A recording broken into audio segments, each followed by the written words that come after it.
যুক্তরাজ্যে গত ৩ দশকের মধ্যে অতি দারিদ্র্যের হার এখন পর্যন্ত সর্বোচ্চ পর্যায়ে পৌঁছেছে। বর্তমানে দেশটির প্রায় ৬৮ লাখ মানুষ চরম অর্থনৈতিক সংকটের মধ্য দিয়ে জীবনযাপন করছেন। দেশটিতে সবচেয়ে খারাপ পরিস্থিতিতে আছে বাংলাদেশি ও পাকিস্তানি বংশোদ্ভূতরা। মঙ্গলবার দারিদ্র্য বিমোচন নিয়ে গবেষণাকারী সংস্থা জোসেফ রাউন্ডট্রি ফাউন্ডেশন তথা JRF প্রকাশিত এক প্রতিবেদনে এই উদ্বেগজনক তথ্য উঠে এসেছে। গবেষণায় দেখা গেছে নির্দিষ্ট কিছু জনগোষ্ঠী এই সংকটের মুখে সবচেয়ে বেশি অরক্ষিত।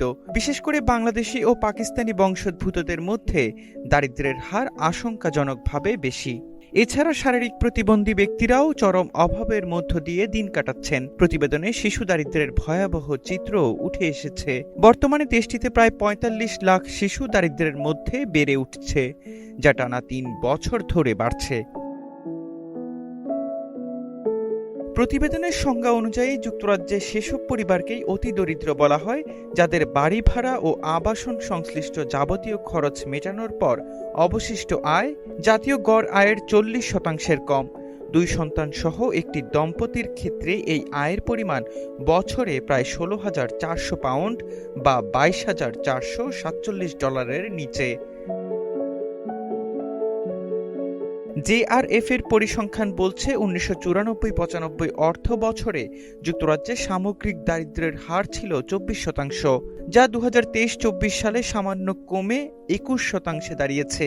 তবে একই সময়ে অতি দারিদ্র্যের হার ৮% থেকে বেড়ে ১০% উন্নীত হয়েছে। অর্থাৎ দেশটিতে বর্তমানে দরিদ্র জনগোষ্ঠীর প্রায় অর্ধেকই চরম দারিদ্র্যের শিকার। এই পরিস্থিতি মোকাবেলায় গত নভেম্বর মাসে ব্রিটিশ অর্থমন্ত্রী রেচেল রিভস একটি গুরুত্বপূর্ণ নীতিগত পরিবর্তনের ঘোষণা দিয়েছেন। ২০১৭ সালে তৎকালীন কনজারভেটিভ সরকারের চালু করা ২ সন্তানের সীমা বা কল্যাণ সুবিধার উপর আরোপিত ক্যাপ বাতিল করা হয়েছে। এর ফলে আগামী এপ্রিল থেকে নিম্ন আয়ের পরিবারগুলো তাদের তৃতীয় বা পরবর্তী সন্তানের জন্য অতিরিক্ত সরকারি সুবিধা পাবে। এই সিদ্ধান্ত বাস্তবায়নে সরকারের প্রায় ৩১০ কোটি পাউন্ড ব্যয় হবে বলে ধারণা করা হচ্ছে।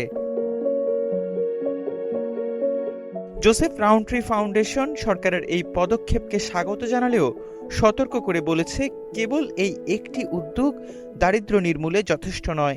শিশুদের জীবনযাত্রার মানোন্নয়ন ও দীর্ঘমেয়াদী সংকট কাটাতে আরও কৌশলগত পদক্ষেপ প্রয়োজন। দাতব্য সংস্থা বিগ ইস্যুর প্রতিষ্ঠাতা জন বার্ড এই প্রতিবেদনটিকে বর্তমান সমাজের জন্য একটি অশনি সংকেত হিসেবে বর্ণনা করেছেন। এহসান আব্দুল্লাহ, নাগরিক প্রতিদিন।